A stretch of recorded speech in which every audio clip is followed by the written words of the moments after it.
Good morning students. Class 3 है आज की। बैलेंस शीट बनाने वाले हैं हम इसके अंदर। जिन लोगों ने क्लास 1 और क्लास 2 नहीं देखी है वो क्लास 1 और क्लास 2 देख लें। स्पेशल लेक्चर्स है ये Suraj premier convent higher secondary school के स्टूडेंट्स के लिए। तो जिन लोगों ने भी नहीं देखी वो क्लास 1 और क्लास 2 भी देखें ताकि लेक्चर्स आपको समझ में आ जाए। काफ़ी इंपॉर्टेंट है। इसके बाद के जो लेक्चर्स आएंगे उसमें हम फाइनल अकाउंट बनाएंगे, यानी सबको कंबाइन करने वाले हैं। और जो लोग भी क्लास में प्रेजेंट हैं वो चैट के अंदर लाइव चैट में बता दीजिए अपना नाम, ठीक है, ताकि अटेंडेंस उसकी उनकी लग जाए, ठीक है।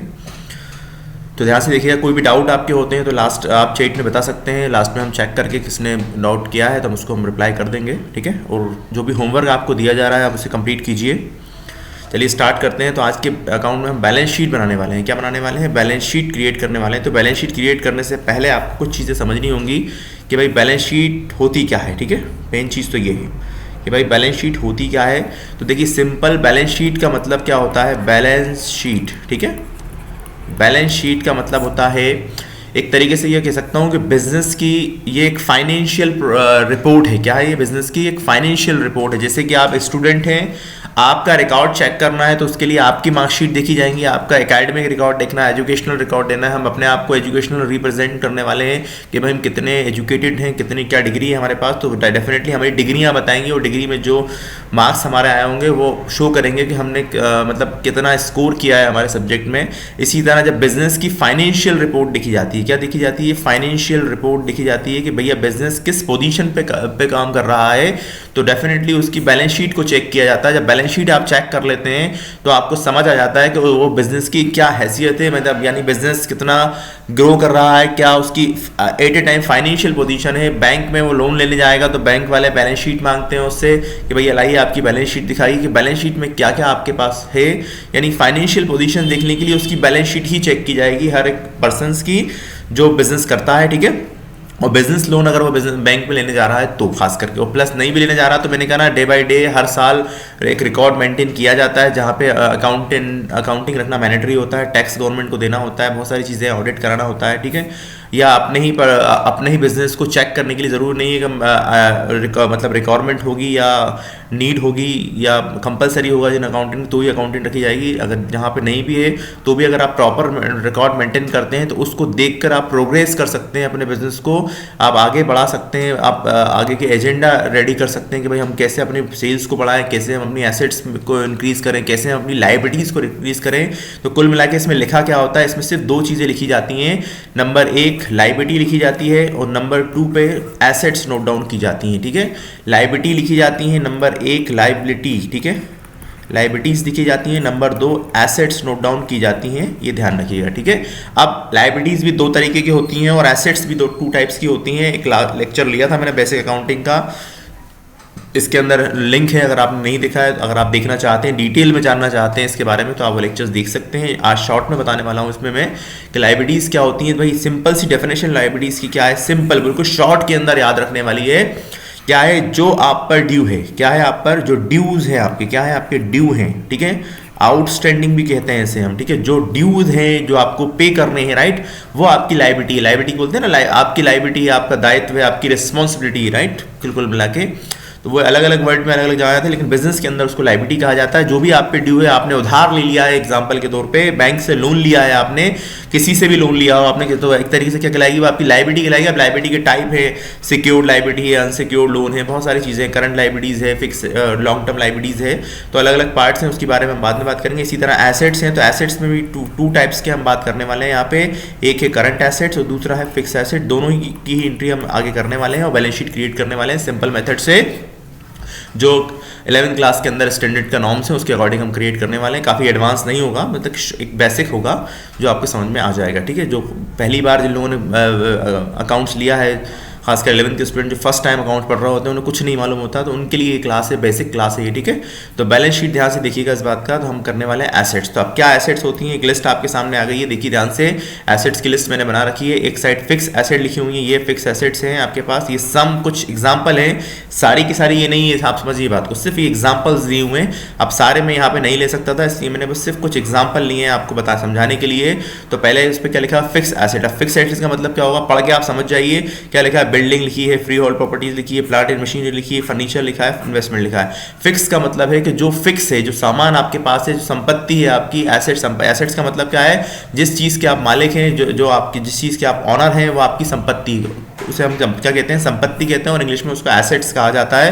भाई आपके पास प्लॉट है, आपके पास बिल्डिंग है, आपके पास घर है, आपके पास गाड़ी है, आपके पास एवरीथिंग, सोना चांदी हीरा जवाहरात, जो जो चीज़ें आपके पास हैं वो सब आपकी कहलाएगी लिस्ट एसेट्स कहलाएगी। अब उसमें दो टाइप्स हो गए, एक फिक्स हो गई और एक होगी। तो बिल्डिंग आपके पास फिक्स होती है, उसकी एक वैल्यू होती है। जैसे बिल्डिंग है, बिल्डिंग की वैल्यू मान के चलिए 1 लाख रुपए एग्जाम्पल के तौर पे, 10 लाख रुपए है, 20 लाख रुपए है, 1 करोड़ रुपए है।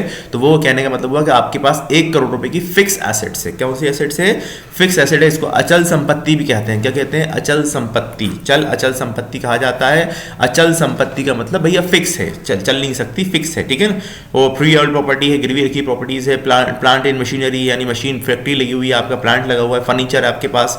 फर्नीचर सब जानते हैं फर्नीचर्स क्या होता है। फिक्चर्स का मतलब होता है कि जो भी हम वर्क कराते हैं अपने घर में करा लिया, शॉप पे करा लिया, बिजनेस में करा लिया, फिटिंग्स वगैरह जो हम करा लेते हैं, आजकल पार्टीशंस बन जाते हैं, तो उसी को हम फिक्चर्स, उसे हम फिक्चर्स कहते हैं। तो वो भी एक एसेट्स का पार्ट है आपका, समझिए बात को। एडिशनल वर्क कराया आपने, फर्नीचर तो आपको दिखता ही है भैया, बैठने के लिए सोफा है, कुर्सी, ये सब फर्नीचर की कैटेगरी में आ गया। अब फिक्चर्स क्या है भाई? तो फिक्चर्स का मतलब ये होता है कि जो आपने अपने बिजनेस के अंदर जो भी आपने वर्क करवाया, चाहे वो लकड़ी का हो, चाहे वो एल्युमिनियम पार्टीशंस हो, जो भी आपने एक्स्ट्रा वर्क करवाया है आपकी शॉप में, आपके बिजनेस में, तो वो सब क्या कैटेगरी में आएगा? फिक्चर्स की कैटेगरीज में आएगा। और उसके बाद इन्वेस्टमेंट लिखा हुआ है। अब इन्वेस्टमेंट तो होता कैश में, आप बोलोगे यहाँ लिखा, लेकिन लिया है क्या है? इन्वेस्टमेंट अकेला लिखा है, तो इसका मतलब है कि वो लॉन्ग टर्म के लिए आपने इन्वेस्टमेंट किया होगा। तो लॉन्ग टर्म के इन्वेस्टमेंट को फिक्स एसेट माना जाता है कि आप आसानी से एकदम विड्रॉ पैसे नहीं कर सकते हैं, इसलिए उसको फिक्स एसेट की कैटेगरी में रखा गया है। भाई इन सबको बेच के भी पैसे आ सकते हैं आपके पास, डेफिनेटली इन सबकी एक वैल्यू है, इन सबको बेच के आप पैसे क्रिएट कर सकते हैं, आपके पास पैसे आ जाएंगे, लेकिन एकदम थोड़ा सा टाइम लगेगा आपको, इसलिए इसमें फिक्स एसेट की कैटेगरी में इसको रखा गया है। अब करंट एसेट्स क्या होती हैं? ये भी आपकी एसेट्स हैं, लेकिन ये कैश के टाइप में है। क्या है आपके पास? कैश के टाइप में है ये, जिससे आप मतलब फौरन आप कैश आपके पास है ही बोझ। तो कैश इन हैंड का मतलब क्या हुआ कि आपके पास कैश है, तो ऐसे ही करंट एसेट्स है। कैश एट बैंक का मतलब बैंक में डिपॉजिट है आपका। क्या है? ये डिपॉजिट है आपका बैंक के अंदर, ठीक है। किसी भी तरह से लिखा आ सकता है, बैंक डिपॉजिट लिखा हुआ आ सकता है, बैंक बैलेंस लिखा हुआ आ सकता है। सन्ड्री डेटर्स, ये कई बार पहले भी बताया मैंने। डेटर्स का मतलब होता है जिनको हम उधार माल बेचते हैं, ठीक है ना। वो वेंडर जिनको हम उधार माल, उससे वेंडर भी कहते हैं। तो डेटर्स उन्हें कहा जाता है जिन्हें हम उधार माल बेचते हैं। ध्यान रखिए, क्रेडिट पे सेल करते हैं। क्या करते हैं? क्रेडिट पर सेल करा जाता है। क्या करा जाता है? सेल्स, ठीक है। उन्हीं को हम डेटर्स कहते हैं, ध्यान रहे, ठीक है। क्रेडिट का मतलब यहाँ पे क्या हुआ? उधार हुआ। क्या हुआ? उधार, ठीक है। ये वाला क्रेडिट नहीं है जो हम पढ़ाते हैं।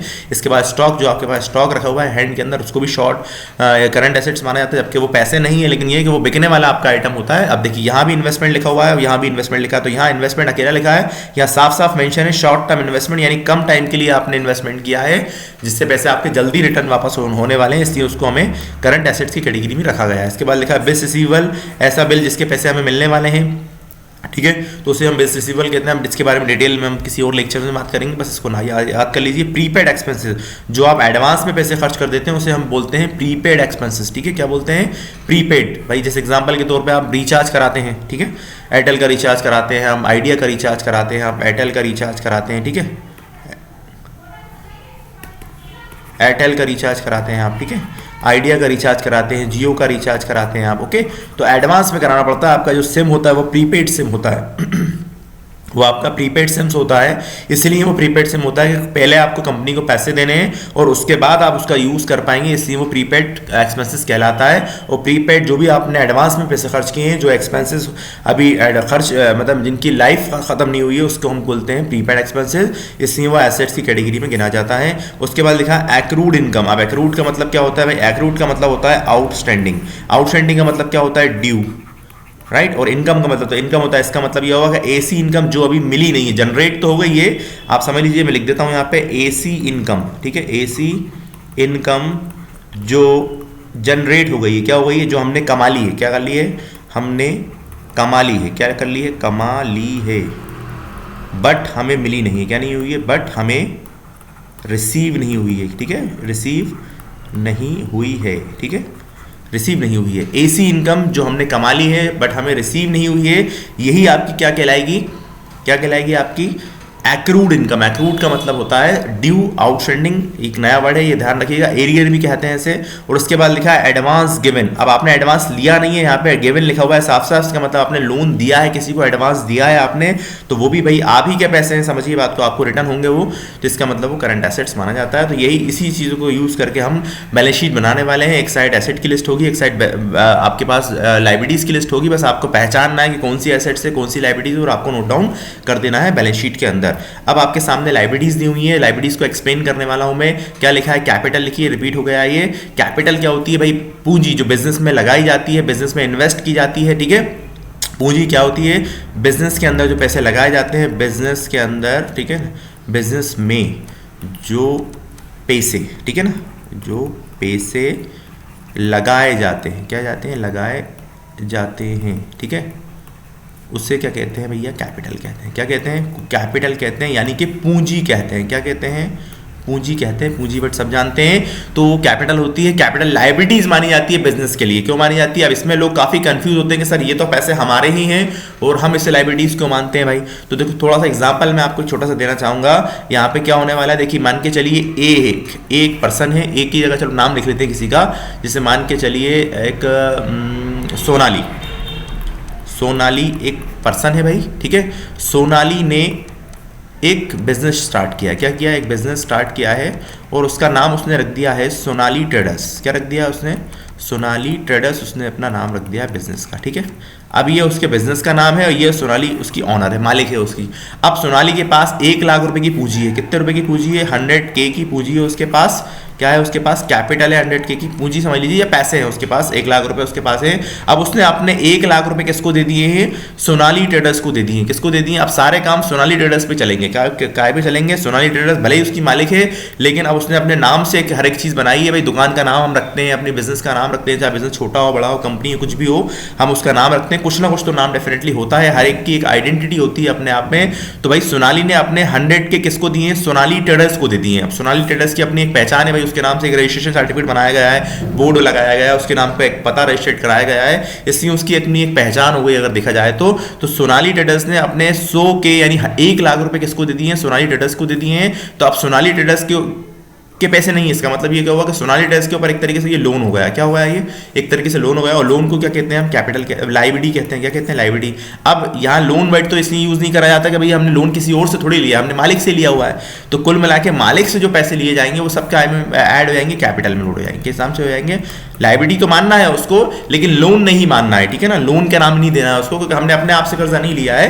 तो बस कुल मिला के इसका नाम क्या बदल दिया गया, भैया कैपिटल मान लीजिए। कैपिटल लायबिलिटी मानी जाएगी बिजनेस के लिए, कि जब बिजनेस कभी अगर बाई चांस ये सोनाली ट्रेडर्स अगर क्लोज होता है किसी वजह से, क्या होता है, बंद कर लिया जाता है, तो सोनाली ट्रेडर्स के पास जो पैसे हैं, पूरा जो एसेट लायबिलिटी सब कुछ है, सबको बेच के सारे पैसे किसके पास चले जाएंगे, वापस सोनाली के पास चले जाएंगे। इसके लिए मतलब वो लायबिलिटी है काहे के लिए, सोनाली ट्रेडर्स के लिए। अब वो उसके लिए एसेट्स भी है और लायबिलिटी भी है, यानी जितने पैसे उसने उसको दिए 100K कैश भी माना जाएगा उसके लिए, तो वो एसेट्स में नोट डाउन किया जाएगा और उसी 100K को लायबिलिटी साइड भी नोट डाउन किया जाएगा। अभी आगे समझ में आपको आ जाएगा। मैं आपको बस इतना समझाना चाह रहा था कि कैपिटल क्या होती है। अगर आपको नहीं समझ में आया हो तो आपको आ गया होगा समझ में। सिंपल है कि सोनाली ने अपने पैसे सोनाली ट्रेडर्स को दिए हैं, तो जितने पैसे भी दिए हैं वो एक तरीके से लोन है। तो लोन का नाम नहीं दे रहा है, क्योंकि लोन हम किसी पर्सन से बाहर से ले रहे हैं, अपने आप से लोन अपने ले लें, तो इसलिए उसका नाम कैपिटल माना गया कि भैया कैपिटल वर्ड थोड़ा सा लगेगा भी कि हाँ डिफरेंट है, इसलिए कैपिटल को लायबिलिटी माना जाता है। ये ध्यान रखिएगा इस बात का, ठीक है। अब कैपिटल माना जाता है। इसके बाद क्या लिखा हुआ है, रिजर्व एंड सरप्लस। तो एनी टाइप ऑफ रिजर्व, इसके बारे में बाद में बात करूंगा, अब सिर्फ फिलहाल नाम याद कर लीजिए। हम जो भी रिजर्व करके रखते हैं, अब रिजर्व क्या होते हैं इसके डिटेल में हम बात किसी और लेक्चर्स में बात कर लेंगे। अब आगे लिखा है लोन। तो भैया लोन तो बैंक से लोन, कहीं से भी लोन ले लीजिए। अब लोन का मतलब लायबिलिटी है, आप पे ड्यू है, और जो चीज़ ड्यू होती है उसी को हम क्या कहते हैं, लायबिलिटी कहते हैं भाई, सिंपल। तो ये भी क्या है, आपकी लायबिलिटी ही है। ओके, ऊपर लायबिलिटी की लिस्ट है, सारी की सारी लायबिलिटी ही है यहाँ पर, बस मैं आपको एक्सप्लेन कर रहा हूँ कि भाई कौन सी चीज़ क्या है। इसके बाद लिखा है एडवांस इनकम। वहाँ पे एक्रूड इनकम था इससे पहले, अब यहाँ एडवांस इनकम है, यानी क्या कराया आपने, एडवांस में पैसे ले लिए। क्या ले लिए, आपकी इनकम अभी हुई नहीं है, एसी इनकम जो आपने कमाई नहीं है, ठीक है, सुनाई दे रहा है, एसी इनकम जो आपने कमाई नहीं है। यहाँ अनअर्ड इनकम भी लिखिए, देख लीजिए, ये वही वर्ड है सेम के सेम एज इट इज, ये रिपीट हुआ है, यहाँ पे राउंड कर रहा हूँ मैं। एसी इनकम जो आपने कमाई नहीं है, एसी इनकम जो आपने कमाई नहीं है, आपने कमाई नहीं है, क्या नहीं है, कमाई नहीं है, नहीं है, उसी को हम क्या कहते हैं, एडवांस इनकम कहते हैं। ठीक है, ध्यान रखिएगा। क्रेडिटर्स जिन्हें हम उधार माल बेचते हैं वो हमारे क्रेडिटर्स होते हैं, तो ये भी लायबिलिटी है।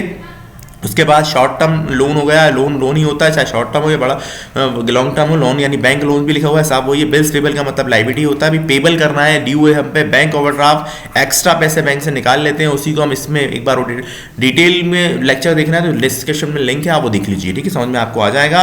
आउटस्टैंडिंग का मतलब जो आप पे उधार है वही आपकी लायबिलिटी मानी जाती है। तो एक्सपेंसेस है भाई, आपने टेलीफोन का बिल नहीं भरा है, आपने स्कूल की फीस नहीं भरी है, आपने बिजली का बिल नहीं दिया है, वो सब आपके आउटस्टैंडिंग है, इसलिए मतलब वो आपकी लायबिलिटी माने जाते हैं। और लास्ट में लिखा है प्रोविजन फॉर टैक्स, हमने टैक्स के लिए प्रोविजन कर रखा है तो वो भी हमारी लायबिलिटी मानी जाती है।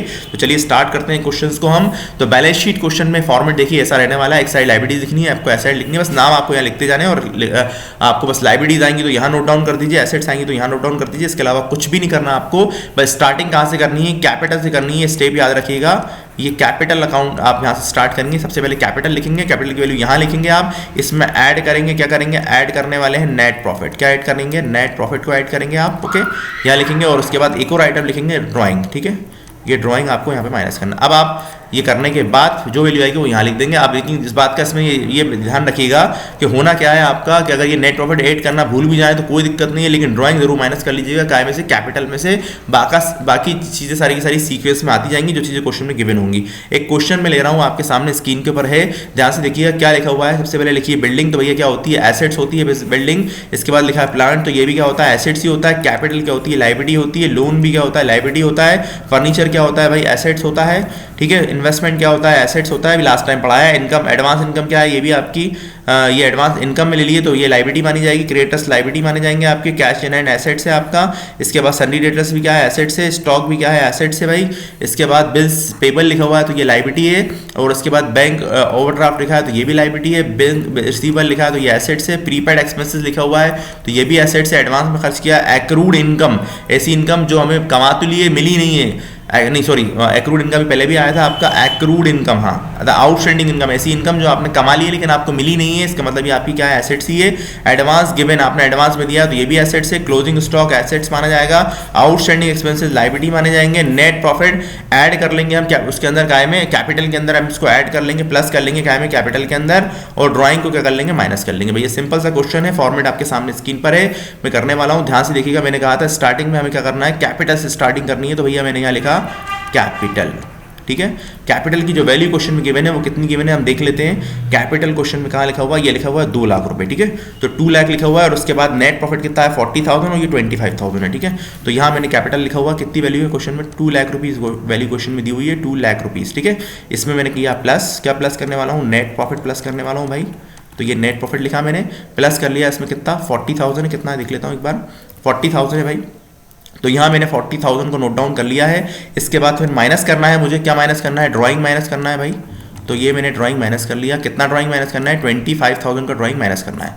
तो अब देखिए ओवरऑल 45 ऐड करने हैं और 25 माइनस करने हैं, यानी ओवरऑल 15,000 रुपये ऐड करने हैं। यानी तो वैल्यू जो आ जाएगी वो कितनी आ जाएगी, 2,15,000। यानी पिछले साल जो कैपिटल आपने बिजनेस में लगाई थी वो 2 लाख रुपये थी, आपको बिजनेस में जो प्रॉफिट हुआ वो 40,000 हुआ, जिससे आपकी कैपिटल कितनी हो गई, 2,40,000 हो गई। और आपने ड्राइंग का मतलब होता है जो पैसे बिजनेस से निकाल लेते हैं, जो पैसे बिजनेस से निकाल लेते हैं, क्या कर लेते हैं, विड्रॉ कर लेते हैं। क्या कर लेते हैं, विथड्रॉ। विड्रॉ का मतलब क्या होता है, निकालना, उसी को क्या कहते हैं, उसे हम ड्राइंग कहते हैं। ठीक है ना, ये ड्राइंग है। ठीक है, इसके बाद अपन आगे बढ़ते हैं, लाइन से अब चलते जाएंगे हम। इसके बाद क्या लिखा, बिल्डिंग, तो भैया बिल्डिंग 1,50,000 में कहाँ लिखी जाएगी, बिल्डिंग एसेट्स में लिखी जाती है, तो यहाँ मैंने लिखा बिल्डिंग। ठीक है, वैल्यू क्वेश्चन में कितनी गिवन है भाई, 1,50,000 गिवन है, तो मैंने 1,50,000 यहाँ पे नोट डाउन कर लिया है। ठीक है, ये 1,50,000 होगा। इसके बाद अपन बात करें प्लांट एंड मशीनरी, ये भी एसेट्स होता है, तो भाई इसको भी हम यहाँ नोट डाउन कर लेंगे, प्लांट एंड मशीनरी। तो ये मैंने यहाँ नोट डाउन कर लिया है, प्लांट एंड मशीनरी। वैल्यू जो क्वेश्चन में गिवन है वो कितनी गिवन है, 1 लाख रुपए गिवन है, 1 लाख रुपीज़ गिवन है, तो मैंने यहाँ लिख दिया 1 लाख रुपीज़। ठीक है, इसके बाद क्वेश्चन में अगर मैं नजर डालूं तो कैपिटल हम लिख चुके हैं ऑलरेडी। अब लोन लिखा है तो लोन लायबिलिटी होता है, 80,000 की वैल्यू दी हुई है, तो मैंने यहाँ पे नोट डाउन कर लिया लोन भाई। ठीक है, वैल्यू क्वेश्चन में कितनी गिवन है, लोन लिखा हुआ है आगे, वैल्यू क्वेश्चन में गिवन है 80,000। सॉरी, यहाँ लोन नोट डाउन कर लेता हूँ मैं, लोन, और वैल्यू क्वेश्चन में कितनी की मैंने 80,000, तो 80,000 मैंने यहाँ पे नोट डाउन कर लिया। इसके बाद अपन नजर डालें इस पे, लोन के बाद लिखा है फर्नीचर, कितनी वैल्यू क्वेश्चन में मैंने 20,000। तो फर्नीचर कहाँ आएगा, एसेट्स में आएगा भाई। फर्नीचर एंड फिक्चर्स लिखा हुआ है तो आप फर्नीचर लिख दीजिए अकेला, फर्नीचर। ठीक है, कितनी वैल्यू क्वेश्चन में गिवन है भाई 20,000 की वैल्यू गिवन है, तो 20,000 नोट डाउन मैंने कर लिए फर्नीचर के सामने, ठीक है।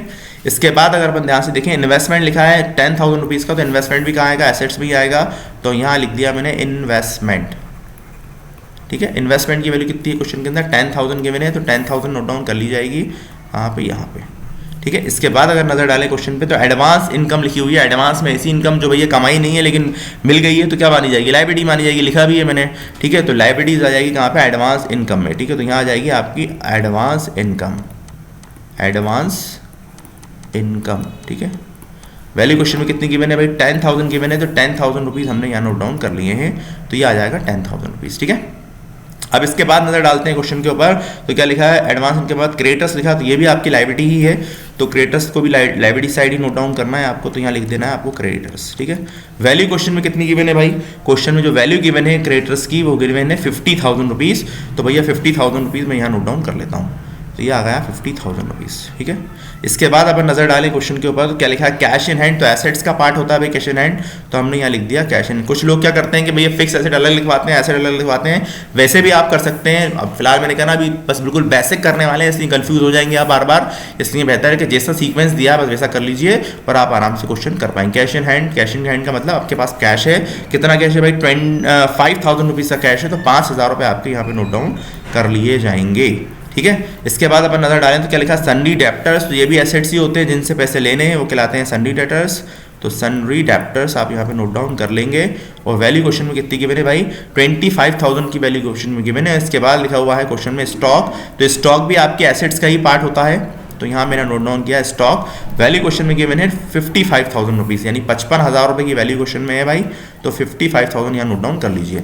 अब यहाँ की वैल्यू सारी हो चुकी है, यहाँ देखें अपन बिल्स पेबल लिखा हुआ है, तो ये लाइबिलिटीज़ का पार्ट है 10,000 रुपीज़, तो भैया लाइबिलिटीज़ में नोट डाउन किया जाएगा बिल्स पेबल, तो यहाँ पे लिख लेंगे हम बिल्स पेबल, तो यहाँ लिख लिया हमने बिल्स पेबल, ठीक है। वैल्यू क्वेश्चन में कितनी गिवन है 10,000 गिवन है, तो भैया 10,000 नोट डाउन यहाँ पे कर लिए जाएंगे, ये आ जाएंगे 10,000, ठीक है। इसके बाद नजर डालें तो क्या लिखा है बैंक ओवरड्राफ्ट, तो भैया बैंक ओडी भी कहते हैं इसको शॉर्ट के अंदर, बैंक ओडी। अब ये बैंक ओडी क्या होता है एक दिन डिटेल में बताऊंगा मैं आपको। बैंक ओडी, तो बैंक ओडी की जो वैल्यू क्वेश्चन में वो कितनी गिवन है भाई 30,000 रुपीज़ गिवन है, 30,000 हमने यहाँ लिख लिए हैं, तो ये आ जाएंगे 30,000 रुपीज़, ठीक है। इसके बाद लिखा है बिल्स रिसीवेबल, एसेट्स का पार्ट है, बिल्स पेबल वहाँ आ गया, तो रिसीवेबल यहाँ आएगा, इसको BR शॉर्ट में लिख लेते हैं हम। तो वैल्यू जो क्वेश्चन में गिवन है वो कितनी गिवन है 5,000 रुपये गिवन है, तो भाई 5,000 रुपये यहाँ नोट डाउन कर लिए जाएंगे 5,000 रुपीज़। इसके बाद अगर अपन नजर डालें क्वेश्चन के ऊपर, तो ये भैया ये क्वेश्चन हो गया, ये होगा प्रीपेड एक्सपेंसेस, भाई एडवांस में पैसे खर्च किए हैं हमने, तो ये भी एसेट्स का ही पार्ट है हमारा, तो प्रीपेड एक्सपेंसेस यहाँ आ जाएगा प्रीपेड एक्सपेंसेस। और वैल्यू क्वेश्चन में गिवन है 10,000 रुपीज़ के हमने पेड किए हैं, एडवांस के अंदर पैसे खर्च कर दिए हैं हमने, तो ये आ गया 10,000 रुपीज़ आपके यहाँ पे। इसके बाद क्वेश्चन पे देखें तो एक्रूड इनकम लिखी हुई है, क्या लिखी हुई है ऐसी इनकम जो कमा ली है लेकिन अभी मिली नहीं है, आउटस्टैंडिंग इनकम है ये ही आउटस्टैंडिंग वर्ड है, ये आउटस्टैंडिंग वर्ड है, तो क्या है एसेट्स का ही पार्ट है ये। कितनी वैल्यू है 2,000 रुपये गिवन है, तो यहाँ पे हम लिख देते हैं एक्रूड इनकम। कितनी वैल्यू दी हुई है भाई 2,000 दी हुई है, 2,000 रुपये को नोट डाउन कर लेंगे, तो एक्रूड इनकम क्वेश्चन में गिवन है एक्रूड इनकम, ठीक है। आउटस्टैंडिंग इनकम भी लिख सकते हैं, वैल्यू क्वेश्चन में 2,000 गिवन है, तो 2,000 नोट डाउन कर लिए। अब इसके बाद देखें एडवांस गिवन कराया भैया, तो एडवांस गिवन भी एसेट्स का ही पार्ट होता है, तो यहाँ पे हम लिख लेंगे एडवांस गिवन, ठीक है। एडवांस गिवन करा है आपने, और वैल्यू क्वेश्चन में कितनी गिवन है भाई 10,000 गिवन है, तो 10,000 रुपीज़ नोट डाउन कर लिए जाएंगे। अब इसके बाद अपन आगे देखें चेक करें तो क्वेश्चन में लिखा है क्लोजिंग स्टॉक, क्या लिखा हुआ है क्लोजिंग स्टॉक क्वेश्चन में लिखा है, तो क्लोजिंग स्टॉक भी एसेट्स का ही पार्ट होता है, तो क्लोजिंग स्टॉक यहाँ पे नोट डाउन कर लिया जाएगा।